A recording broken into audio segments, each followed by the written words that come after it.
ಮಂಗಳೂರಿನ ಪ್ರತಿಷ್ಠಿತ ಖಾಸಗಿ ಕಾಲೇಜಿನಿಂದ ನಾಪತ್ತೆಯಾಗಿದ್ದ ಮೂವರು ವಿದ್ಯಾರ್ಥಿನಿಯರು ಚೆನ್ನೈನಲ್ಲಿ ಪತ್ತೆಯಾಗಿದ್ದಾರೆ.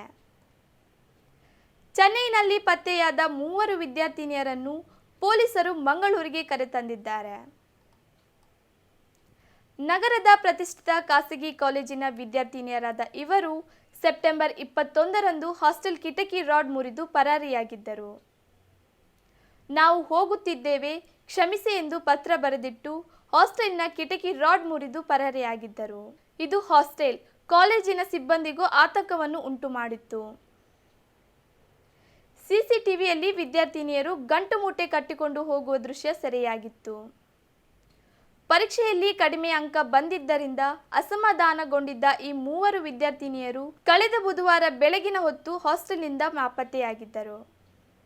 ಅವರು ಹಾಸ್ಟೆಲ್ನಿಂದ ಹೊರಟು ಮಂಗಳೂರು ರೈಲ್ವೆ ಸ್ಟೇಷನ್ವರೆಗೆ ತೆರಳಿದ್ದ ಮಾಹಿತಿ ಲಭ್ಯವಾಗಿತ್ತು.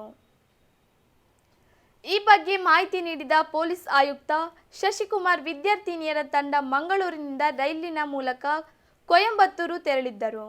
ಕೊಯಂಬತ್ತೂರಿನಿಂದ ಬಸ್ ಮೂಲಕ ಪಾಂಡಿಚೇರಿಗೆ ಪ್ರಯಾಣ ಬೆಳೆಸಿ ಮತ್ತೆ ಪಾಂಡಿಚೇರಿಯಿಂದ ವಾಪಸ್ ಚೆನ್ನೈಗೆ ಬಂದಿದ್ದರು. ಪೋಷಕರು ತಮಗೆ ಖರ್ಚಿಗೆ ನೀಡಿದ ಹಣವನ್ನೇ ತಮ್ಮ ಪ್ರಯಾಣಕ್ಕೆ ಬಳಸಿಕೊಂಡಿದ್ದಾರೆ ಎಂದರು.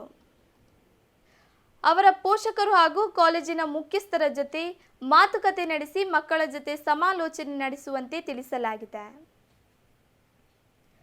ಕೆಲವು ಶಿಕ್ಷಣ ಸಂಸ್ಥೆಗಳಲ್ಲಿ ಹಾಸ್ಟೆಲ್ಗಳಲ್ಲಿರುವ ಮಕ್ಕಳಿಗೆ 2 ಅಥವಾ 3 ತಿಂಗಳಿಗೊಮ್ಮೆ ಮಾತ್ರವೇ ಪೋಷಕರ ಭೇಟಿಗೆ ಅವಕಾಶ ನೀಡಲಾಗುತ್ತದೆ. ಕನಿಷ್ಠ ಸಮಯದಲ್ಲಿ ಮಕ್ಕಳಿಗೆ ಪೋಷಕರ ಜೊತೆ ಇರಲು ಅವಕಾಶ ನೀಡಿದ್ದರೆ ಉತ್ತಮ ಎಂದು ಅವರು ಹೇಳಿದರು.